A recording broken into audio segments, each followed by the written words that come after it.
Hi అండి, అందరూ ఎలా ఉన్నారు? బాగున్నారా? నేనైతే బాగున్నానండి. ఇదిగో మన లక్ష్మీ విలేజ్ ఫుడ్స్లో అల్లం పచ్చడి రెడీ అయిపోయింది. ఇప్పుడే చేసుకున్నాము. మీకు ఎవరికన్నా కావాలంటే నాకు ఫోన్ చేస్తారండి. ఇప్పుడే తయారైందన్నమాట. 5 కేజీలండి. 5 కేజీలు అల్లం పచ్చడి రెడీ అయిపోయింది. ఇప్పుడు ఇది 2 కేజీలన్నర వెళ్తుంది. ఇంకా 2 కేజీలన్నర ఉంటుంది అనమాట. మీకు ఎవరికన్నా కావాలంటే నాకు ఫోన్ చేసి వచ్చి తీసుకెళ్ళండి. నచ్చిందా అండి? ఎప్పుడు కూడా మన లక్ష్మీ విలేజ్ ఫుడ్స్లో మనకి ఇలాగా ఫ్రెష్గా అందుబాటులో ఉంటాయి అన్నమాట పచ్చళ్ళు.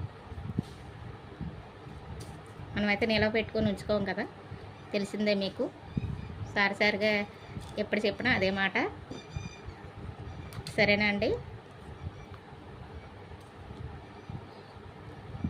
చూసేకెళ్తే నోరు ఊరిపోతుంది కదా, అంత బాగుంటుంది అన్నమాట. ఇడ్లీలోకి, దోశల్లోకి అన్నీ